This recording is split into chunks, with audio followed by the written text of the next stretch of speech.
Esta então é a perícope de Lucas, capítulo 19, versículo 1 a 10.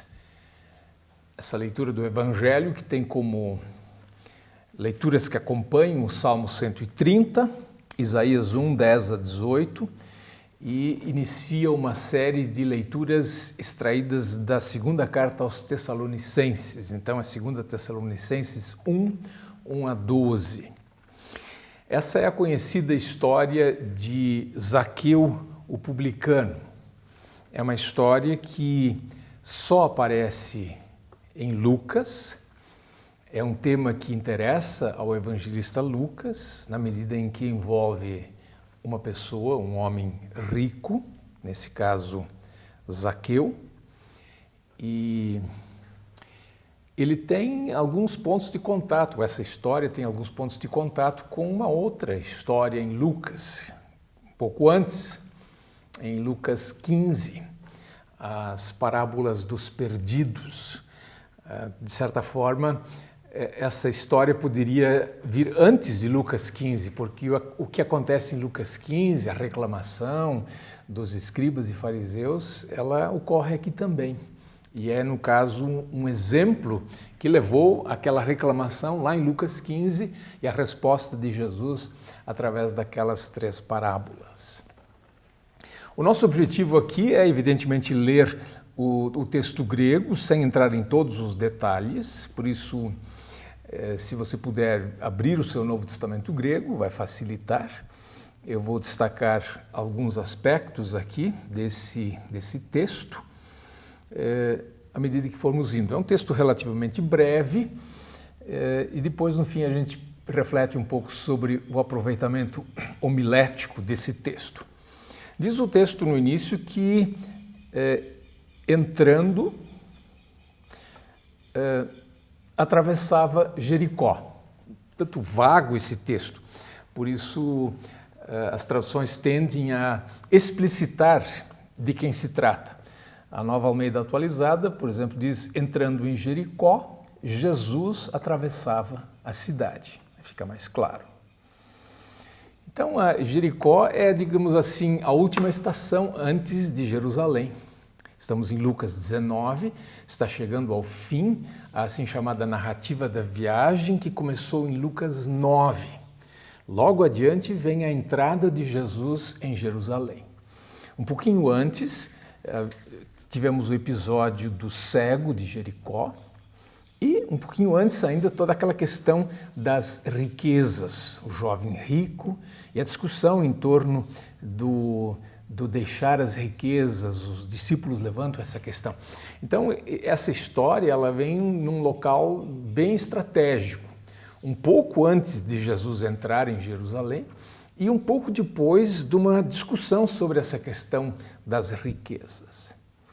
Então, esse homem, chamado Zaqueu, ele era um arquitelones.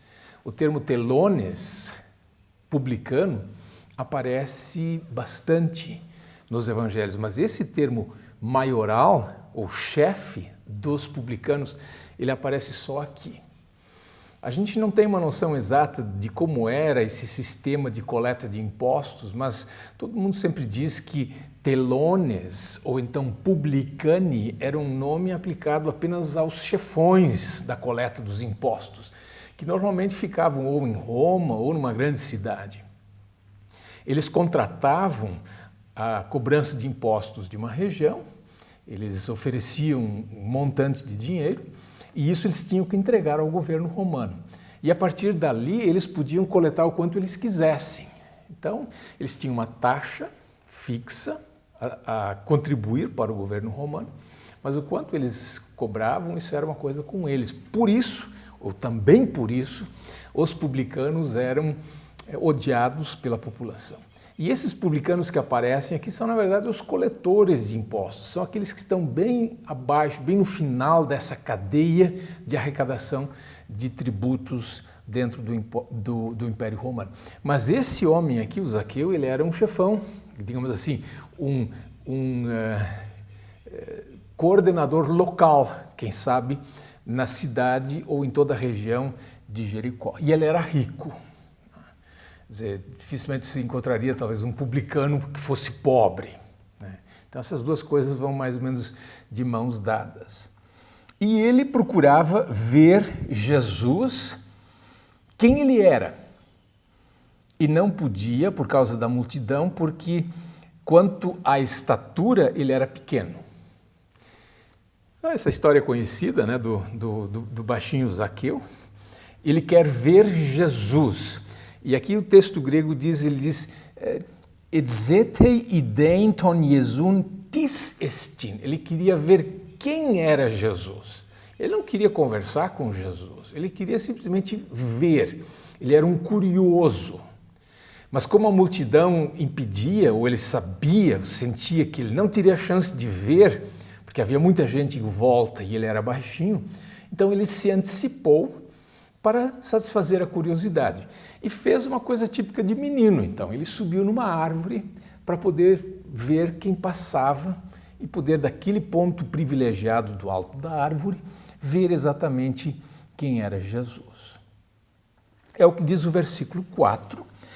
Prodramon, né, correndo à frente, e aí é um pouco redundante o texto grego, prodramon eisto emprosten, antecipando-se ou correndo antecipadamente para frente, subiu nessa árvore, nesse sicômoro. E hoje, evidentemente, existe, se você visita Jericó, tem uma árvore lá que o pessoal aponta, né? Essa é a árvore do Zaqueu, obviamente que tudo isso é invencionice feita 2000 anos depois. Mas, em todo caso, foi naquela cidade que isso aconteceu. E então ele sobe nessa árvore para que veja, porque ali Jesus haveria de passar.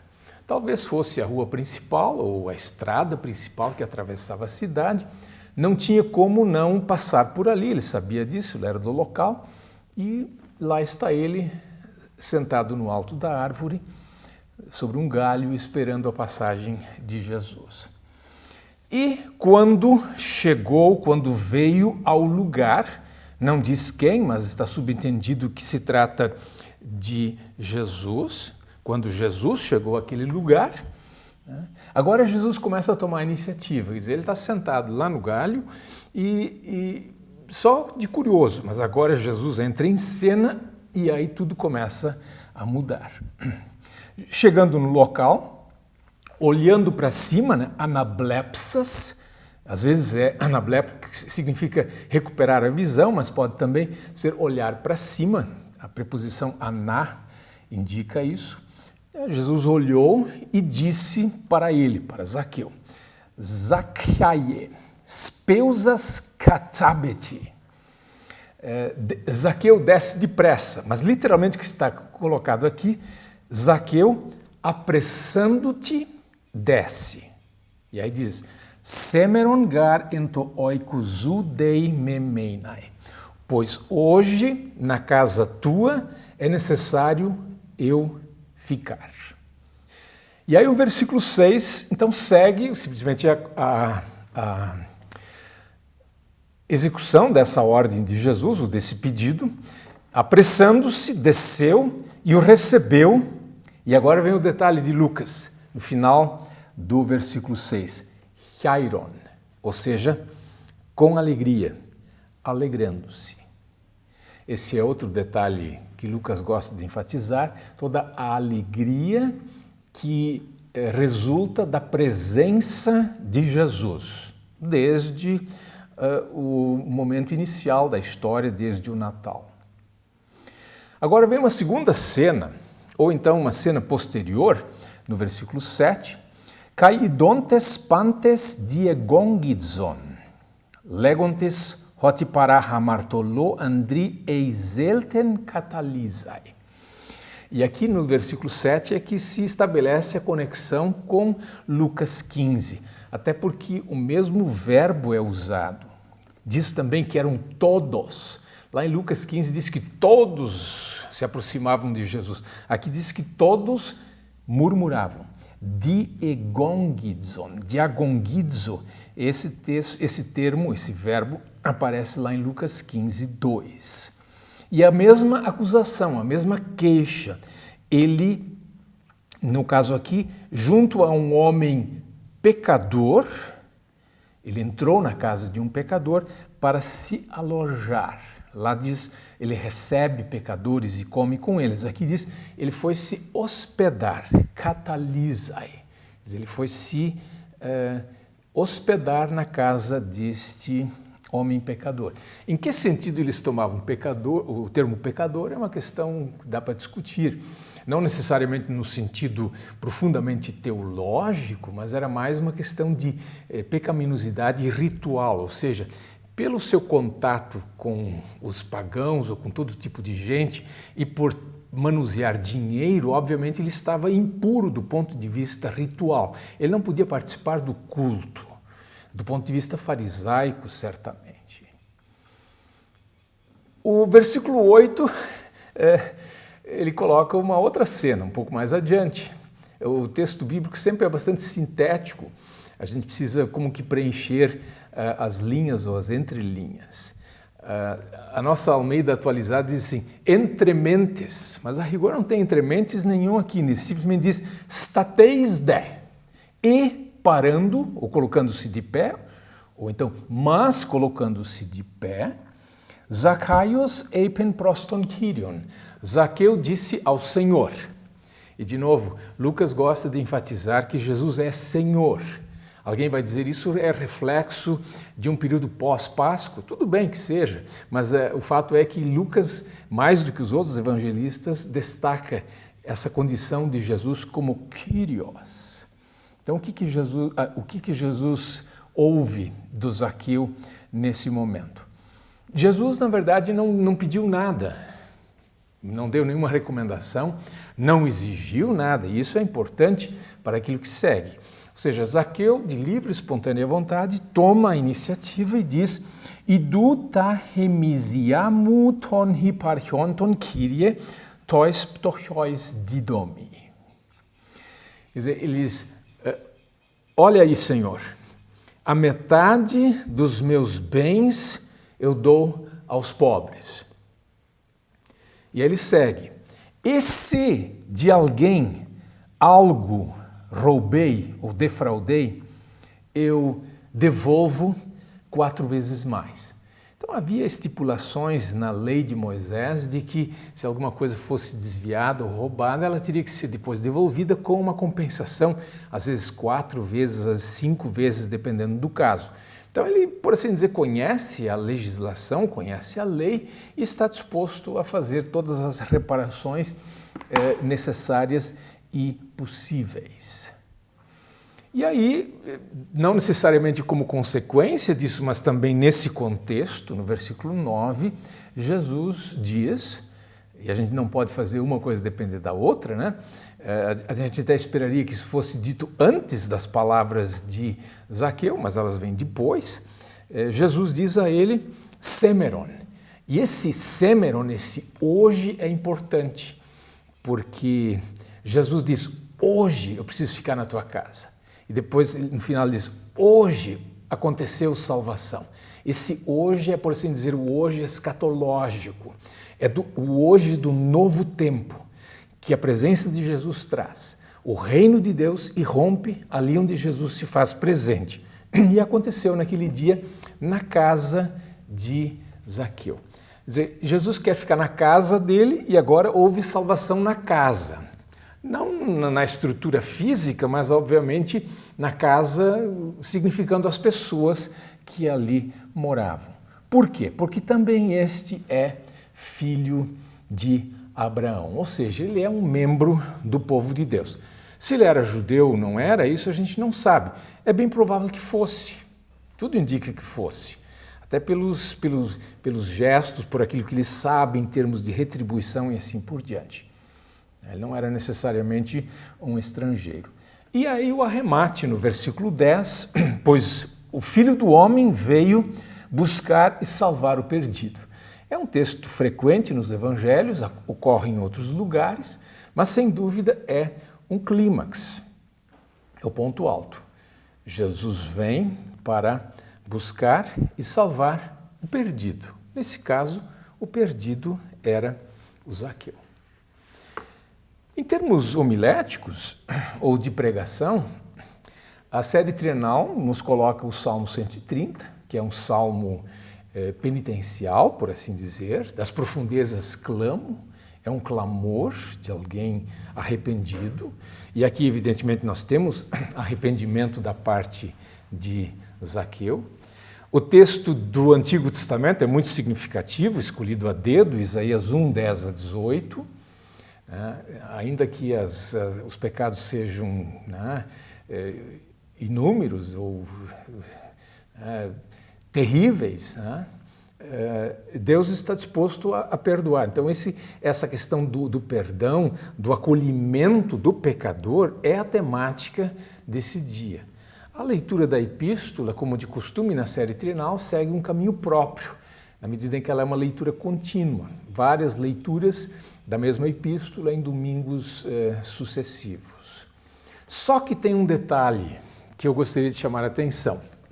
Provavelmente, e especialmente se levarmos as demais leituras em conta, a gente iria nessa direção de que, por pior que seja o nosso pecado, Deus nos acolhe, porque Jesus veio buscar e salvar o perdido. Mas, como acontece às vezes, e aconteceu certamente algumas semanas atrás, as perícopes, o conjunto das perícopes indicava assim, vamos privilegiar ou destacar a aceitação dos estrangeiros, como no caso daquele samaritano, os 10 leprosos, o samaritano volta e agradece.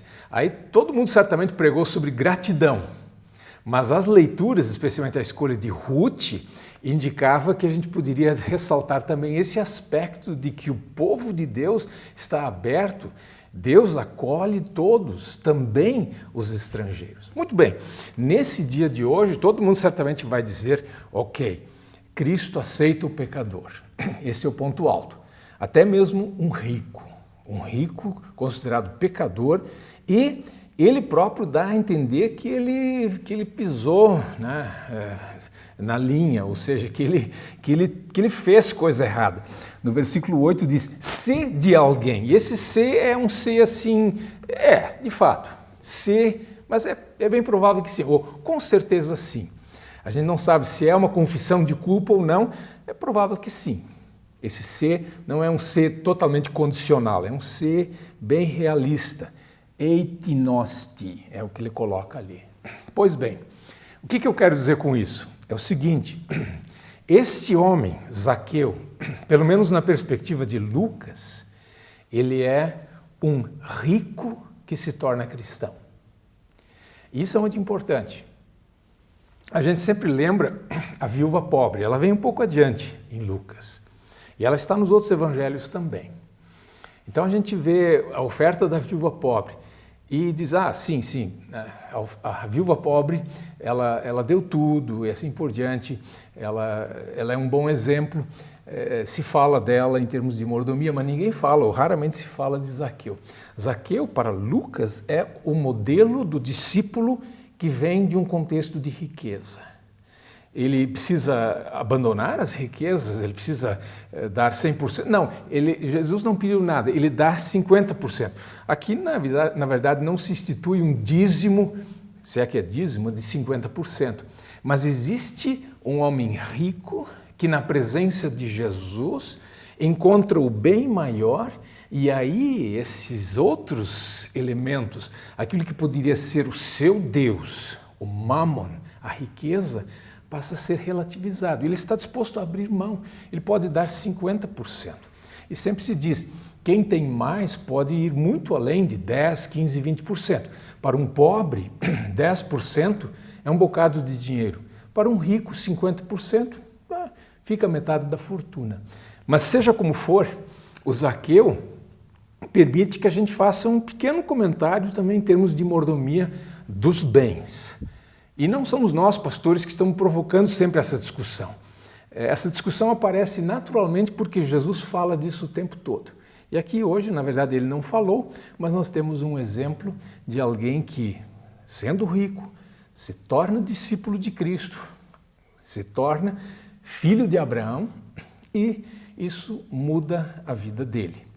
Também passando pelos bens que ele tem, ou como a gente diz, passando também pelo bolso da pessoa. É isso então, Lucas 19, 1 a 10.